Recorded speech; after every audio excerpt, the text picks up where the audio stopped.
Hello, my name is Joanne Carroll and I'm very happy to be bringing you this video today. I'm going to talk to you about meditation. I'm doing it for my good friend Mags O'Connor, and the week that she normally would have the Donal O'Connor Memorial Cycle. So instead we're doing our 15 minutes every day to help us become more mindful and to help us to deal with the difficulties that life throws up. So I'm a meditation teacher. I'm also a busy mum. I'm a student and I work in an office as well. So I found meditation to be hugely beneficial over the last few years as my life got busier, and so much so that I decided to train as a teacher in meditation so that I could share it with other people who might need it because their lives are extremely busy, stressful, and they're starting to experience things like anxiety, difficulty sleeping. That's how it really helped me to overcome those things. So I just really want to be able to pass that on to everybody else. So that's a little bit about me. So why would one meditate in the first place? So meditation, it really helps to bring a sense of calm and peace into your life. For me, it helps my awareness of when I'm stressed, so I'm able to catch myself when I'm stressed and slow down and notice what's happening and overcome those stressful feelings that take many of us in their grip numerous times a day. It slows down that mind chatter. If you've ever experienced those racing thoughts, you keep mulling over something negative and it won't go away. Well, meditation really helps for that as well. There's numerous health benefits as well from meditation, which I'll talk about shortly. And there's also studies out there now which show that it is quite effective for anxiety and depression as well. And there's lots of neuroscience to back up the effectiveness of meditation nowadays too, which prove things that regular meditation actually grows the grey matter in your brain, and it helps the learning and decision-making part of your brain. So when you're faced with stressful situations, regular meditation practice sets you up well to be able to think it through in a calmer way than you might have done previously. So they're the main reasons for meditating. And I mentioned health benefits. So when we are faced with a threat, or when we perceive that there's a threat, our body does some automatic things that we usually don't have much control over. So we have our nervous system, and there's the parasympathetic nervous system. So that is also known as rest and digest. So when your body's in a calm, relaxed state, it does the things it needs to do to function well and to be in good balance, like digesting your food, helping you rest and recuperate, all of the things you need to feel well on a day-to-day basis.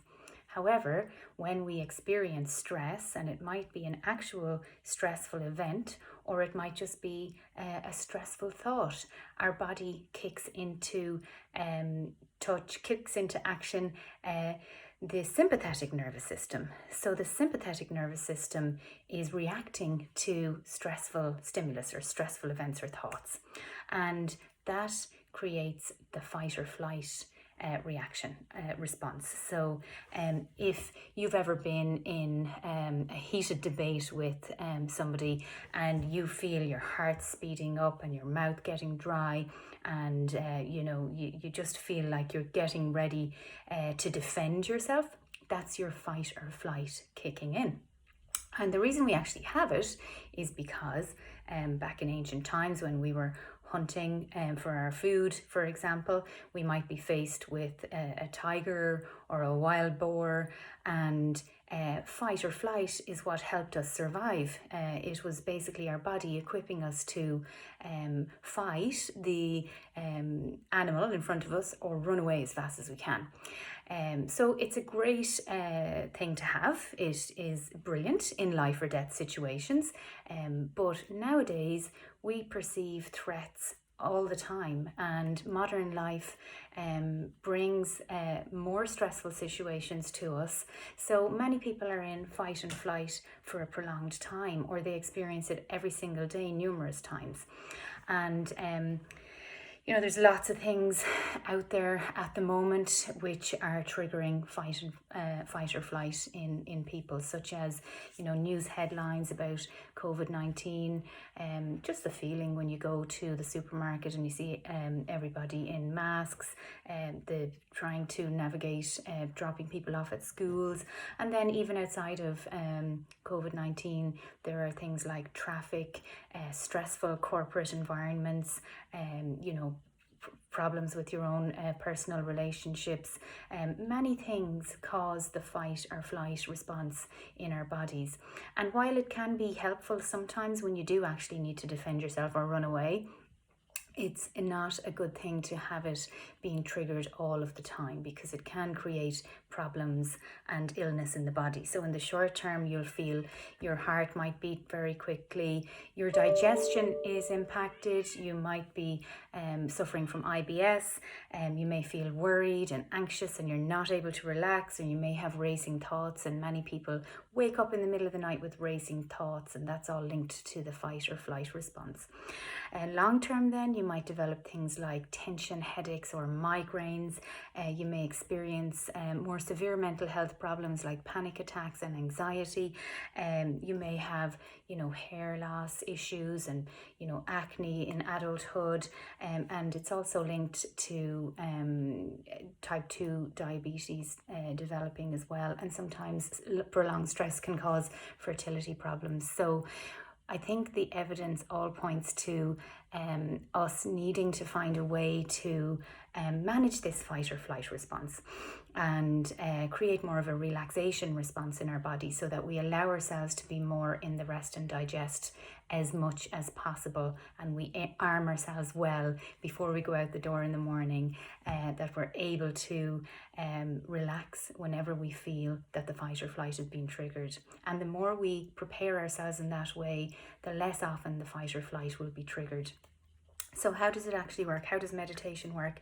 Well, it lowers your heart rate. When you're actually meditating, you naturally relax. Your heart rate will slow down, and your blood pressure will get lower, because you are consciously slowing down your breath. You're taking deep breaths and you're breathing slowly, and it just reduces the amount of oxygen you need in your body.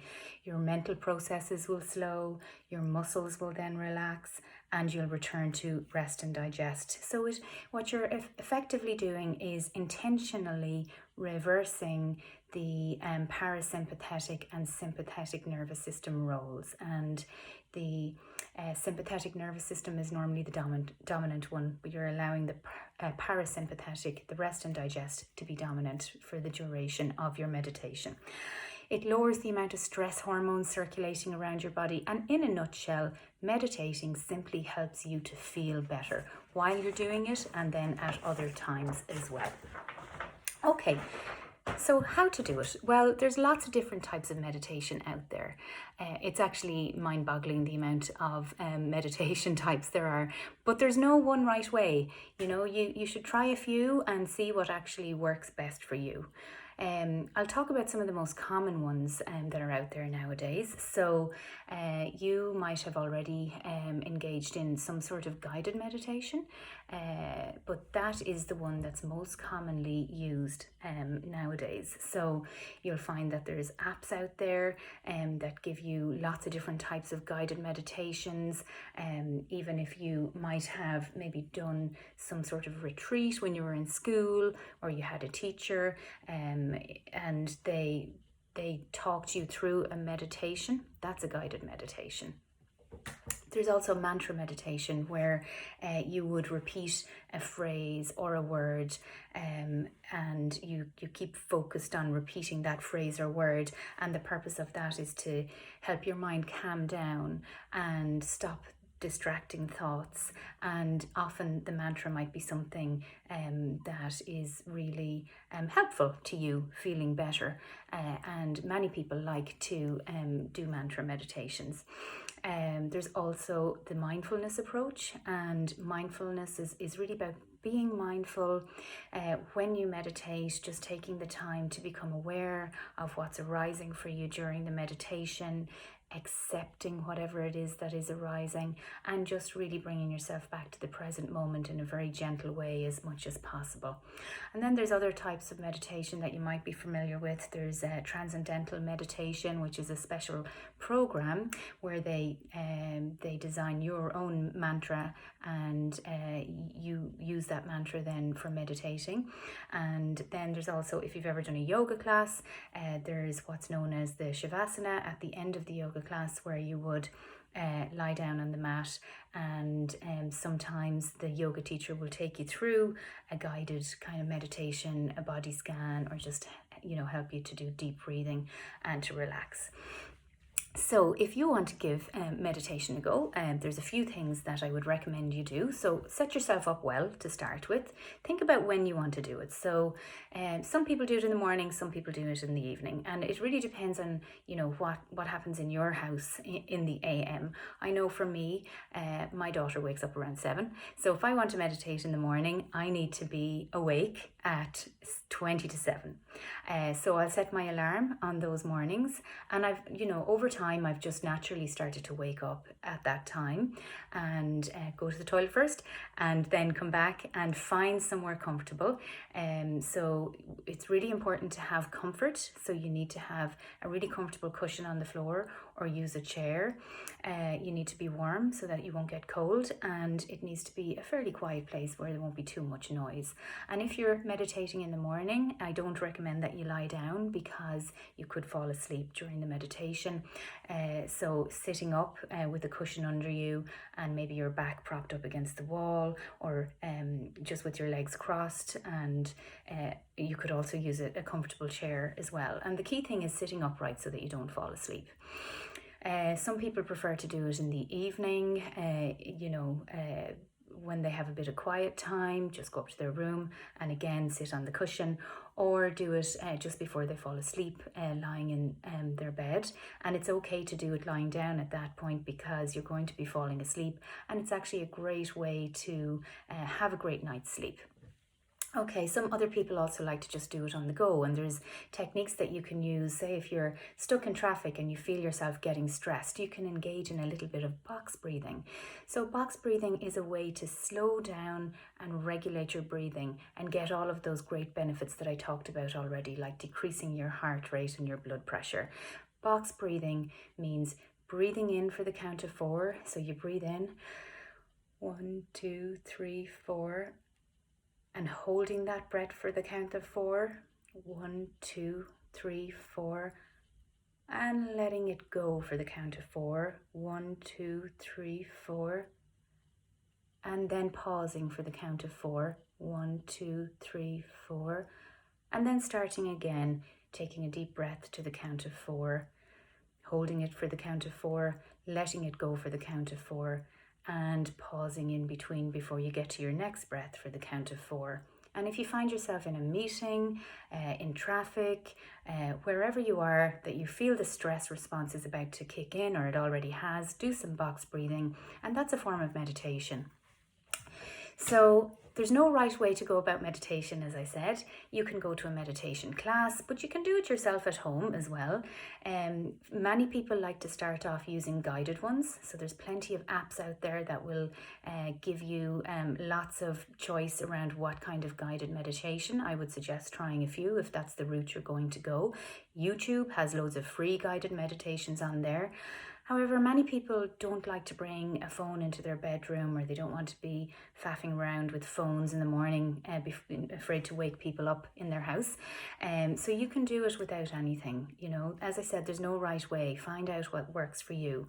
So you could start off by using a timer. So maybe use your alarm clock and start off by timing yourself for 5 minutes. And you could build that up then over a number of days or weeks, and slowly get yourself up to, I would recommend, about 20 minutes a day. It's like running a marathon. You wouldn't run out on your first day of training and run the whole marathon. You would slowly build up to it. So I would start off by breathing deeply, and then just start to check in with the 5 senses. Okay, what can I hear?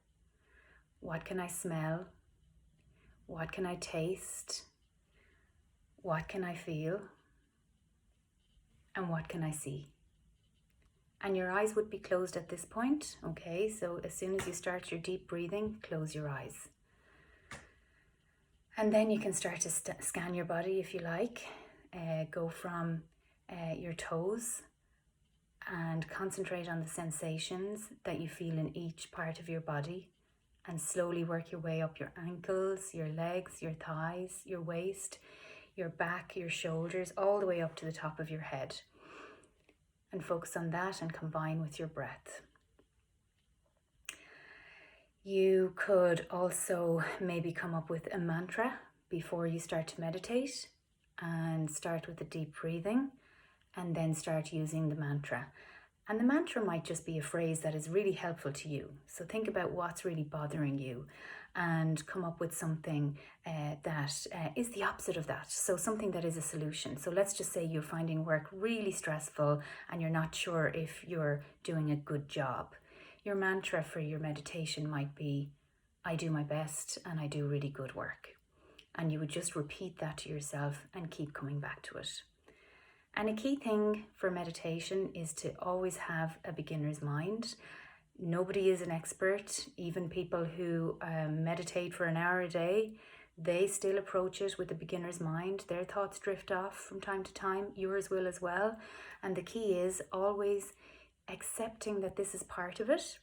And the more often that you notice that your mind is starting to drift, that's a sign that you're becoming more mindful. When you notice it's happening, just accept it. It's normal. Don't beat yourself up, because if you start becoming hard on yourself because your mind is drifting, you'll start to trigger the stress response. And we're really trying to do the opposite of the stress response.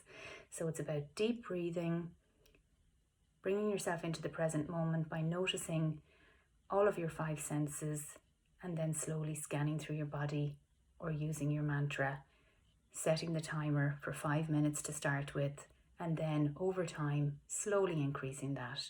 And before you know it, you'll be able to meditate for 20 minutes on your own. Okay, I hope this talk has been helpful for you today.